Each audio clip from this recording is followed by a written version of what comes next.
Hello student, today again we discuss the chapter number 10, Human Settlement, Manav Bastiyan, from the part 1, Fundamental of Human Geography, मानव भूगोल के मूलभूत सिद्धांत. Lesson number 10, Manav Bastiyan. According to this chapter, today we will discuss in detail what is the meaning of human settlement. मानव बस्तियों का क्या अर्थ होता है? What is the meaning of the compact and dispersed settlement? खंडित और विखंडित बस्तियां क्या होती हैं? What are the factors affect the rural settlement? वे कौन से कारक हैं जो ग्रामीण बस्तियों को प्रभावित करते हैं? And what are the types of rural settlement? On the basis of setting, on the basis of function, on the basis of shapes. मानव बस्तियां क्या होती हैं? गुच्छित और खंडित बस्तियां क्या होती हैं? ग्रामीण बस्तियों को कौन कौन से कारक प्रभावित करते हैं? ग्रामीण बस्तियों के प्रमुख समस्याएं क्या क्या हैं? ग्रामीण बस्तियों के प्रमुख प्रकार कौन कौन से हैं? उस प्रकार में भी अलग अलग आधार हैं, औस्थिति के आधार पर, कार्य के आधार पर और आकृति के आधार पर. Now we will discuss in details. What is the meaning of human settlement?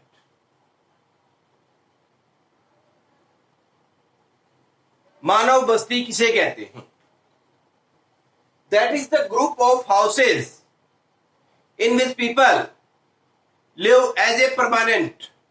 These are known as the human settlement. मानव बस्ती घरों का वह समूह है जहां पर लोगों को स्थायित्व प्रदान होता है, लोग स्थायी तौर पर रहते हैं, उन्हें मानव बस्तियां कहते हैं. That is like A group of हट. वो एक झोपड़ियों का समूह भी हो सकता है. That is like a some types of houses made by concrete. वो पक्के मकानों का समूह सीमेंट से बना हुआ भी हो सकता है. इसके अलावा वो टापू के रूप में बसा हुआ एक लोगों का समूह भी हो सकता है, उसे मानव बस्ती कहते हैं. अब यहां पर there are two types major, rural and urban. And on the behalf of the location we can divide it also in two categories. First compact and second dispersed settlement also. In compact settlement you can say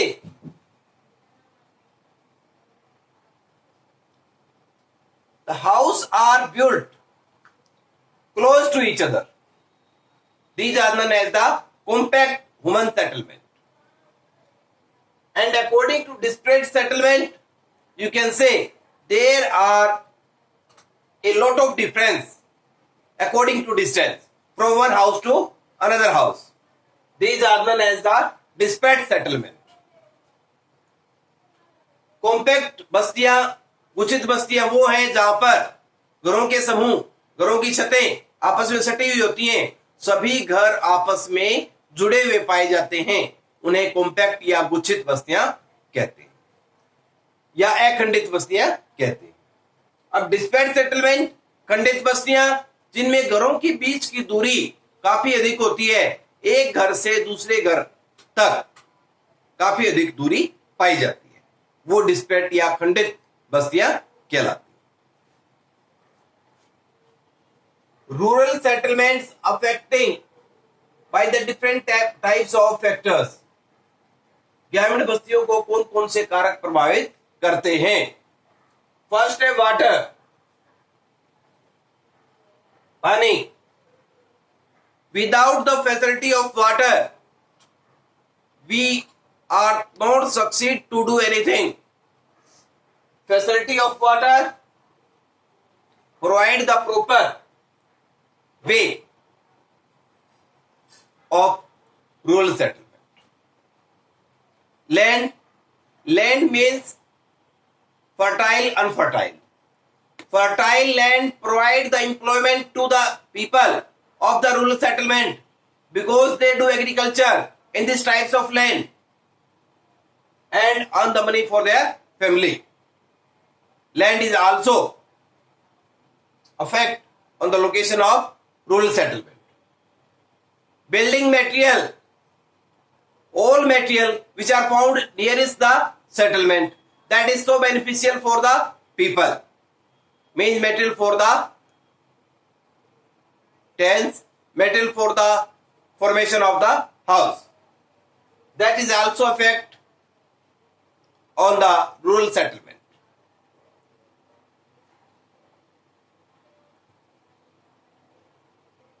Protection, in other way you can say defense from the different types of people which create the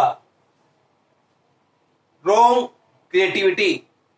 activity which are harmful for the people of the rural settlement. Upland, uch bhumiya, these are also effect on the rural settlement due to the flood. तो इस तरह से ग्रामीण बस्तियों को अनेक कारक प्रभावित करते हैं, जिसमें हमने बताया पहले वाटर, जल। अब जल तो आपको पता ही है कि सभी जरूरतों में सबसे पहले वायु के बाद जल है, जिसके बिना हमारा कोई भी कार्य सफल नहीं हो सकता है। तो जल के द्वारा ही ग्रामीण क्षेत्रों को डिसाइड किया जाता है कि वहां पर बसाया जाए कि नहीं बसाया जाए, क्योंकि जल के द्वारा कृषि में सिंचाई होती है, घरेलू जरूरतों को पूरा किया जाता है, पशुओं के पीने के लिए, पशुओं को नहलाने के लिए, अन्य जरूरतों के लिए जल का प्रयोग होता है। इसलिए जल की उपलब्धता अगर निर्दिष्ट होती है तो वहां पर ग्रामीण बस्तियों को बसाया जाता है। भूमि, लैंड, भूमि अगर उपजाऊ है तो वहां पर भी ग्रामीण बस्तियों को बसाया जाना उचित होता है, क्योंकि अधिकतर ग्रामीण क्षेत्र में रहने वाले लोग कृषि क्रियाकलापों में संलग्न होते हैं। वो कृषि कार्य करके, फसलों का उत्पादन करके ही अपने परिवार की आजीविका कमाते हैं। अगर भूमि वहां पर उपजाऊ नहीं है तो वहां पर नहीं बसाया जा सकता। इसलिए उपजाऊ क्षेत्र ही ग्रामीण बस्तियों को अपनी ओर आकर्षित करते हैं। यही कारण है कि नदी घाटियों में ही ज्यादातर गांव जो है पहले बसाए गए थे। बिल्डिंग मटेरियल यानी गृह सामग्री, पहले पक्के मकान नहीं होते थे, कच्चे बनाते थे सभी। अब वो आसपास में लकड़ी होती थी, अब लकड़ी होती थी तो उससे छतों का वो हो जाता, अच्छी मिट्टी होती तो दीवारों का निर्माण कर लेते थे। तो इस तरह से आसपास में ही घर की जो सामग्री मिल जाती थी तो वहां पर भी ग्रामीण बस्तियों को बसाना अच्छा मानते थे, यानी कि ज्यादा प्रभाव ये भी डालता है। डिफेंस, सुरक्षा, पहले चोरी डकैती लूटपाट ज्यादा होती थी, तो क्या है ग्रामीण बस्तियों को वहीं पर बसाते थे जहां पर सुरक्षा की दृष्टि से आक्रमण ना हो सके, बाह्य आक्रमणों से बचा जा सके। इस तरह सुरक्षा का कारक भी, डिफेंस भी ग्रामीण बस्ती की स्थिति को प्रभावित करता है। इसके अलावा और भी कारक होते हैं, जिसमें अपलैंड है, उच्च भूमि जो बताया हमने पहले। तो इस तरह से कंबाइन तौर पर ये ग्रामीण बस्तियों की स्थिति को प्रभावित करते हैं। अब यहां इससे लिंक है प्रॉब्लम। मेजर प्रॉब्लम क्या होती है ग्रामीण बस्तियों में, समस्याएं। हालांकि that's so easy. There are a lot of problems which are found in the rural area, in the settlement. There are no the better facility of education, there are no better facility of drinking water, there are no better facility of the sewage, there are no better facility of the health, there are no better facility of the transportation system, there are no better facility of the market also. These are the major problem of the rural area. ग्रामीण क्षेत्रों में अनेक समस्याएं पाई जाती हैं, जो हमने अभी बताया आपको। वहां पर शिक्षा की अच्छी सुविधाएं नहीं पाई जाती हैं, वहां पर स्वास्थ्य की सुविधाएं अच्छी नहीं पाई जाती हैं। अनेक ग्रामीण क्षेत्रों में परिवहन की अच्छी सुविधा नहीं होती हैं। अनेक ग्रामीण क्षेत्रों में मार्केट की सुविधाएं नहीं पाई जाती हैं, जहां पर लोग अपना सामान सेल परचेज कर सकें, खरीद सकें या बेच सकें। इसके अलावा पानी की उचित निकासी नहीं होती है, बिजली की अच्छी व्यवस्था नहीं होती है। तो ये बहुत सारी समस्याएं जो कि ग्रामीण बस्तियों में पाई जाती हैं, देखने को मिलती है। ये मुख्य समस्याएं वहां पर पाई जाती है। आगे types of the rural settlement on the behalf of different criteria, वो क्राइटेरिया अलग अलग है। On the criteria on the basis of the setting, अवस्थिति के आधार पर। Types of rural settlement on the basis of setting, अवस्थिति के आधार पर। Plain rural settlement which are located in the plain area, these are known as the plain rural settlement. Some types of settlements are located in the plateau area, these are known as the plateau village. Some types of rural settlement are located in the coastal area, these are known as the coastal village. Some types of settlements are found located in the forest area, these are known as the forest village. Some types of rural settlement are located in the desert area, these are known as the desert village. And after that, on the basis of function, on the basis of function, you can say some types of people engage in the agriculture, these are known as the agriculture village.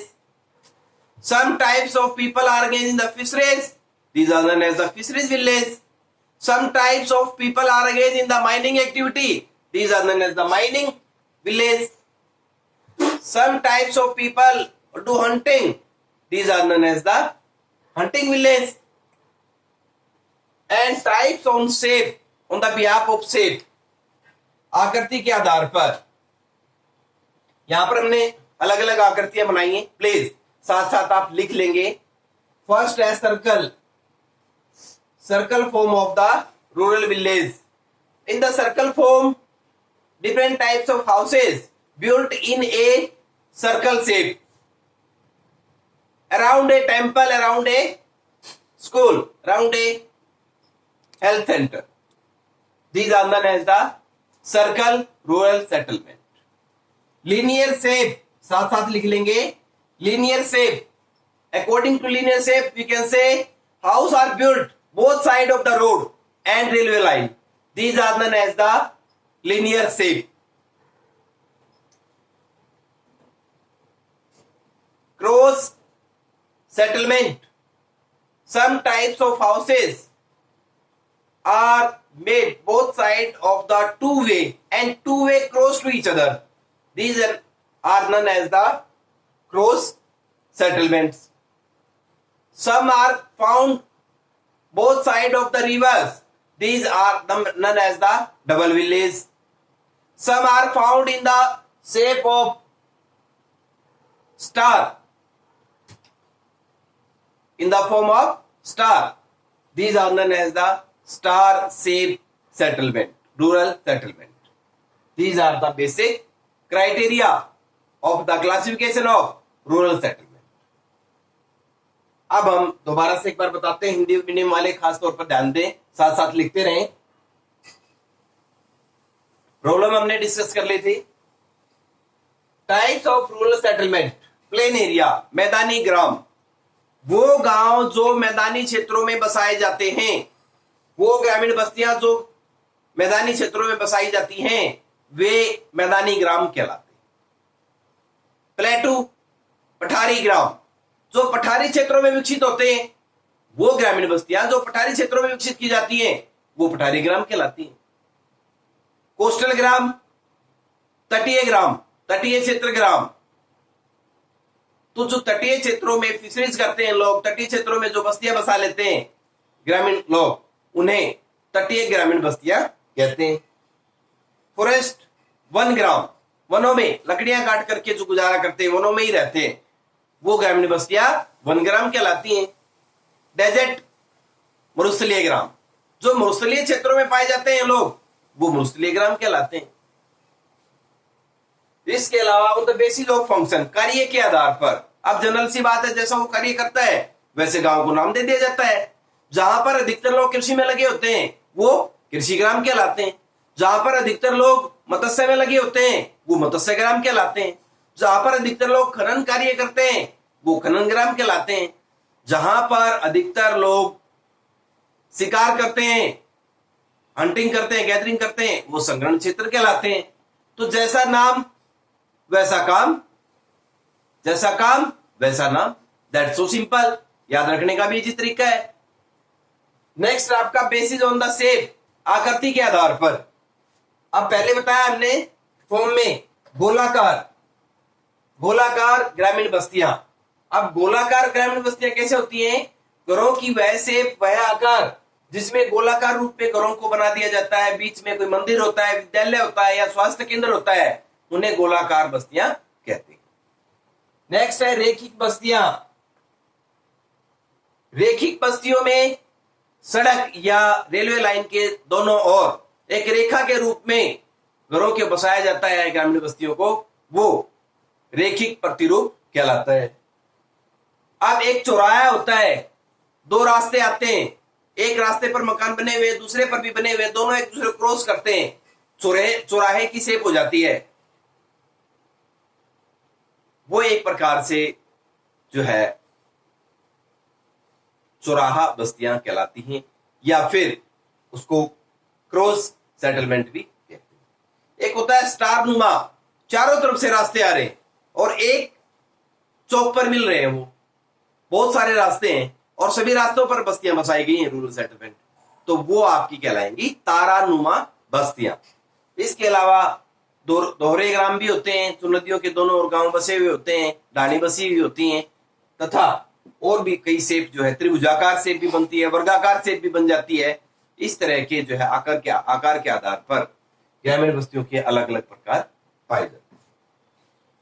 आज हमने discuss किया मानव बस्तियां क्या हैं, उसके मुख्य प्रकार ग्रामीण और नगरीय, और अवस्थिति और या बनावट के आधार पर गुच्छित और खंडित। रूरल सेटलमेंट या ग्रामीण बस्तियों को कौन कौन से कारक प्रभावित करते हैं, उनकी क्या समस्याएं होती हैं, उनके वर्गीकरण के प्रमुख आधार क्या हैं, जो कि बोर्ड एग्जाम के लिए बहुत इंपॉर्टेंट है। प्लीज ध्यान दें, वर्गीकरण के प्रमुख आधार एक हमने चैप्टर 4 में पार्ट 2 में किया था, गुच्छित, अर्धगुच्छित, एकीकृत, पल्लीकृत, वो है भारतीय ग्रामीण बस्तियों के प्रमुख प्रकार, और यहां है ग्रामीण बस्तियों के वर्गीकरण के प्रमुख आधार। दोनों में अंतर है, यहीं पर कंफ्यूजन हो जाती है, बच्चों को ध्यान रखें। तो ये हमने शेप के आधार पर, फंक्शन के आधार पर, अवस्थिति के आधार पर ये हमने अध्ययन किया। Today I again try for my best, and if you like my video please subscribe my channel, do hard work and target decide करें, अच्छे मार्क्स लें, अच्छी मेहनत करें, स्वस्थ रहें और खुश रहें। Thanks to